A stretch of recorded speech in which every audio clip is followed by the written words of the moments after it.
안녕하세요. 생활철사의 철사구단입니다. 오늘은 신축년사의 첫 번째 영상으로 와이어 레터링 기초 실습 영상을 준비했습니다. 저도 와이어 레터링 작업을 많이 해보지는 않았는데요. 레터링 작업은 이미지 가공 작업에 비해서 시간과 노력도 많이 필요하고 보다 정교함을 필요로 하기 때문에 처음 해보시는 분께서는 좀 어려울 수 있습니다. 그래서 그동안 제가 겪었던 시행착오에서 얻은 기본 원리나 실전 팁, 주의사항 중심으로 정리를 해보았는데요. 와이어 레터링이 처음이신 분께 도움이 됐으면 하는 바람이네요. 참고로 영문 필기체 폰트나 관련 이미지를 네이버 카페에 업로드해 두었는데요. 와이어 레터링 작업 시 활용하시면 좋을 것 같습니다. 그러면 제일 먼저 어떤 레터링이 좋은 레터링인지 알아야겠죠? 너무 당연하지만 놓치기 쉬운 두 가지 기본사항을 말씀드리겠습니다. 첫 번째로 글자의 크기가 일정해야 합니다.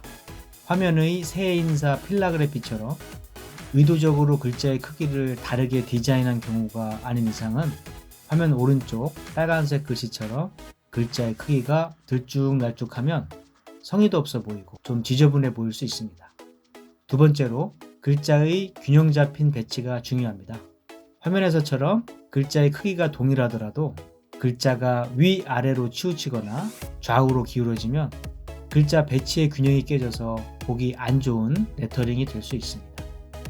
다시 한번 정리하면 좋은 레터링을 위해서는 고른 글자 크기와 균형 잡힌 글자 배치가 중요하다는 거 꼭 기억하시기 바라고요. 실수를 통해서 분명히 배우는 것도 있지만 힘들게 작업했는데 작은 실수들로 인해서 마치 도공이 마음에 들지 않는 도자기를 깨버리듯이 레터링 작업을 다시 해야만 하는 경우가 없었으면 좋겠네요. 그러면 다음으로는 좋은 레터링 작업을 위한 팁 3가지를 말씀드리겠습니다. 첫 번째는 레터링 도안을 꼭 준비해야만 한다는 것입니다. 도안 만드는 게 귀찮다고 눈대중으로 대충 감으로 작업을 하다 보면 분명히 실수가 발생하게 되는데요. 지금 화면에 보이는 작품도 실제 도안을 먼저 준비해서 만들었고요. 프린터가 없으면 손으로라도 꼭 스케치해서 준비하시기 바랍니다. 두 번째 팁은 공예철사의 재료 특성을 이해하는 것입니다. 공예철사는 개념적으로는 선으로 인식되기 때문에 가공할 때 철사의 두께가 있다는 것을 간과하기 쉽습니다. 화면에서처럼 철사는 두께가 있기 때문에 화면의 가공선을 기준으로 펜치로 꺾기 가공을 하는 경우에 가공을 마친 철사는 가공선 위쪽으로 위치가 벗어나는 것을 알 수 있습니다. 이해를 돕기 위해 실제 사례로 설명을 드리겠습니다. 화면에서 두 번째 T자를 가공한다고 할 때 첫 번째 T자와 동일한 크기로 만들고 싶은 경우에 펜치를 철사 두께만큼 아래로 내려잡고 접기 가공을 해야 한다는 점 꼭 기억하시기 바랍니다. 그렇지 않고 첫 번째 T자의 끝선을 기준으로 접기 가공을 하게 되면 두 번째 T자는 철사의 두께만큼 더 길어지게 됩니다. 어쩌면 에이 몇 밀리 차이 나는 거 가지고 오버하는 거 아니냐? 이렇게 생각하실 수도 있을 건데요. 우리의 눈은 그림이 아닌 글자에 대해서는 매우 엄격한 기준을 갖고 있어서 몇 밀리만 더 길거나 짧아도 쉽게 이상함을 느낍니다. 그러면 마지막 팁으로 꺾기 가공과 접기 가공의 표현 특성을 활용하는 것에 대해 말씀드리겠습니다. 예시 화면으로 필기체 R자를 꺾기 가공과 접기 가공으로 각각 작업해 보았는데요. 여러분은 어떤 차이가 느껴지시나요? 제가 보기엔 접기 가공은 부드럽지만 좀 둔해 보이고 꺾기 가공은 선명하지만 날카로워 보입니다. 그리고 유사하지만 한 가지 팁을 추가로 말씀드리겠습니다. V자를 두 가지 방식으로 접기 가공을 했는데요. 좌측은 정면에서 보았을 때 가공 부위가 두 줄로 보이는 경우이고 우측은 접기 가공을 좌우측이 아닌 앞뒤 방향으로 가공을 해서 한 줄로 겹쳐 보이게 한 경우인데요. 앞에서와 같이 정면에서 봤을 때 한 줄로 겹쳐 보이도록 가공하는 것이 더 선명하고 날렵한 느낌을 줄 수 있습니다. 다음은 철사 가공의 표현 특성 마지막으로 철사가 앞에 위치하느냐 뒤에 위치하느냐에 따른 느낌의 차이입니다. 필기체 Y자를 예시로 작업을 했고요. Y자는 가공 중에 철사를 앞으로 할지 뒤로 할지 두 번을 결정해야 하는데요. 첫 번째 이미지에서는 두 번 모두 앞쪽으로 가공을 했습니다. 두 번째는 앞쪽 다음에 뒤쪽으로 가공했고, 세 번째는 뒤쪽 다음에 앞쪽으로, 네 번째는 두 번 모두 뒤쪽으로 가공을 했습니다. 앞뒤 순서에 따른 느낌을 한번 비교해 보시죠. 5초 드리겠습니다.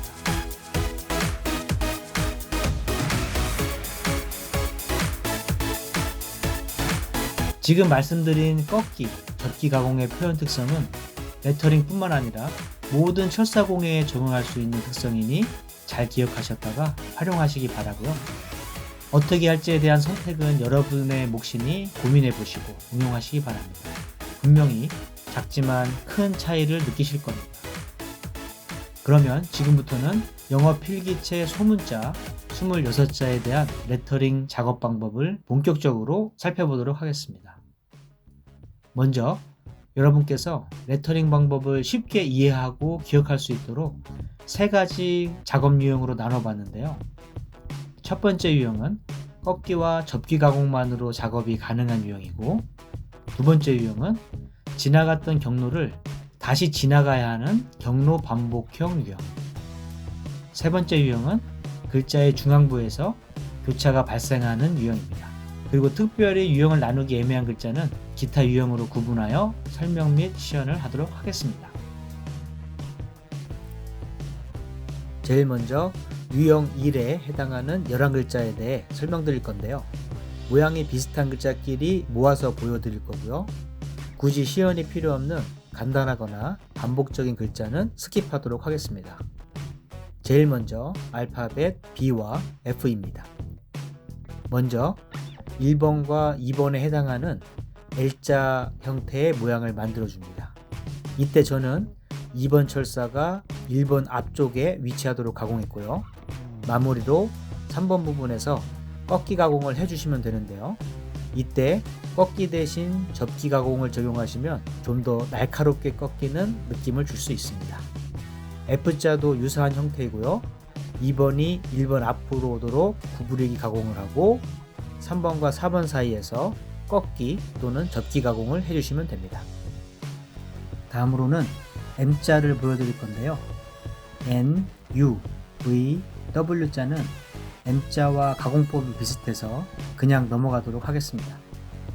사실 M자는 가공하는데 특별할 게 없습니다. 먼저 1번 부분에 대해 구부리기 가공을 하시고요. 2번으로 넘어가기 전에 접기 가공을 하면 되는데요. 2번이 뒤로 가는 것도 만들어 보았는데 개인적으로는 2번이 1번 앞쪽으로 오게 하는 게 더 보기 좋은 것 같습니다. 물론 최종 선택은 여러분이 하시면 되고요. 다음은 R자입니다. R자는 꺾기와 접기 두 가지 방법으로 만들어 보겠습니다. 먼저 부드러운 느낌을 주는 꺾기 가공입니다. 특별히 설명드릴 사항은 없고요. 두 번에 걸쳐 글자 모양에 맞춰 꺾기 가공을 해주시면 됩니다. 다음은 예리함을 줄 수 있는 접기 가공입니다. 개인적으로 더 즐겨하는 사용법이기도 한데요. 두 번에 걸쳐 접기 가공을 해주면 되고요.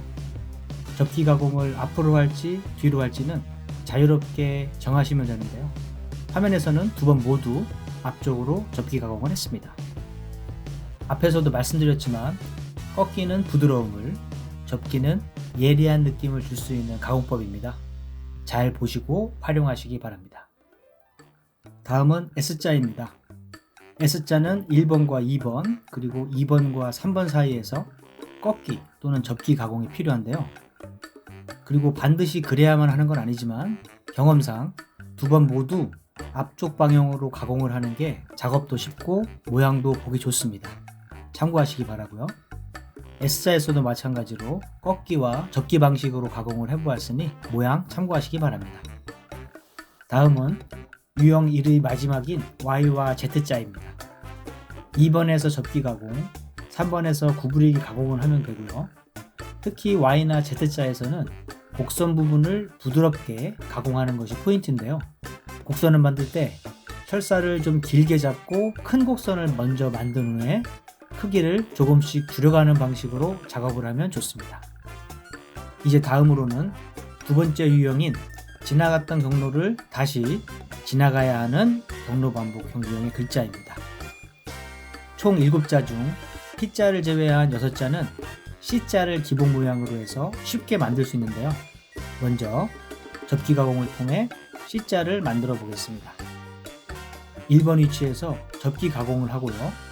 아래쪽 철사를 그대로 따라가면서 C자의 곡선 형태를 잡아주면 됩니다. A자는 C자를 만든 후 2번 위치에서 아래쪽으로 접기 가공을 하면 되고요. D자는 A자와 동일하지만 2번 접기 가공 위치를 더 높게 잡으면 됩니다. 그리고 G자도 A자와 동일하지만 2번 접기 가공 후 아래쪽으로 길게 빼주면서 3번 곡선 가공을 하면 되고요. Q자는 G자에서 3번, 4번 가공을 조금만 변형하면 만들 수 있습니다. 그리고 O자는 C자를 만든 후 2번 위치에서 작은 원을 만드는 느낌으로 곡선 가공을 하면 되고요. 유형 2의 마지막 알파벳은 P자인데요. 1번에서 2번 사이, 3에서 4번 사이에서 2번 겹치게 가공을 해주면 됩니다. 어떠신가요? 비슷한 글자끼리 이어서 보니 더 쉬워 보이시죠? 다음은 세 번째 유형으로 중심축 중앙에서 철사가 교차하는 유형입니다. 중앙 교차형 유형에서는 철사의 앞뒤 가공 방향이 중요한데요. H자를 기준으로 말씀드리겠습니다. 1번에서 2번 사이의 구부리기 가공에서는 2번이 1번 앞으로 가도록 가공을 하고요. 2번에서 3번 사이의 접기 가공에서는 3번이 2번 뒤로 가도록 가공하는 게 좋습니다. 왜냐하면 이렇게 해야지 두 철사의 교차점이 세로 중심축 뒤쪽에서 가려지면서 더 보기 좋은 레터링이 됩니다. 다음은 K자인데요. H자와 1번과 2번 가공은 동일하고 3번 부분만 다른 방식으로 가공을 하면 되는데요. 저는 예리한 느낌을 주기 위해 꺾기 가공 대신 접기 가공을 적용했습니다. 그러면 중앙교차 유형 마지막으로 X자를 만들어 보겠습니다. X자에서도 마찬가지로 앞뒤 가공 방향이 중요한데요. X자에서는 앞에서 보여드린 H, K자와는 다르게 교차점이 전면에서 보여지는 게 X자의 느낌을 살리는데 더 도움이 됩니다. 그래서 1번 부분에서 뒤쪽으로, 2번 부분에서는 앞쪽으로 접기 가공을 하면 됩니다. 물론 예쁜 모양으로 마무리하는 것 잊지 마시고요. 이제 기본 유형 3가지는 모두 시연을 마쳤고요. 드디어 마지막으로 기타 누락자에 해당하는 I와 J 그리고 T자를 설명드리겠습니다. 먼저 I자와 J자입니다. 여기에서는 위쪽의 점에 해당하는 작은 원을 만드는 게 포인트인데요. 먼저 I자의 끝부분에서 오른쪽으로 꺾기 가공을 약 60도 정도의 각도로 해주시고요. 왼쪽 방향으로 원의 모양을 만듭니다. 그런 다음 점을 찍는 느낌을 주도록 적당히 원의 크기를 줄이시고요. 마지막으로 원의 끝부분에서 이번에는 왼쪽으로 꺾기 가공을 해서 아래 철사와 겹쳐 보이도록 가공을 해주면 됩니다. 그리고 J자는 I자를 만든 후 3번 부분에 대한 곡선 가공을 추가해주면 끝이고요.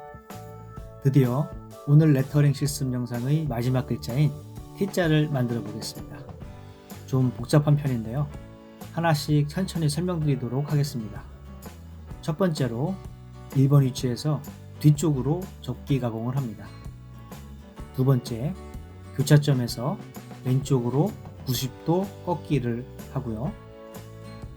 세 번째, 2번 위치에서 뒤쪽으로 접기 가공을 합니다. 네 번째, 3번 위치에서 아래쪽으로 접기 가공을 하는데요. 여기에서 접기 방향이 뒤쪽이 아니라 아래쪽이라는 거 명심하시고요. 다섯 번째, 교차점에서 뒤쪽으로 90도 꺾기를 합니다. 마지막 6번째로 T자의 오른쪽 획 부분을 시계 방향으로 90도 비틀어주면 정면에서 보았을 때 교차점이 보이지 않는 예쁜 T자 모양이 만들어집니다. 좀 복잡하지만 천천히 한두 번 따라해 보시면 쉽게 하실 수 있을 겁니다.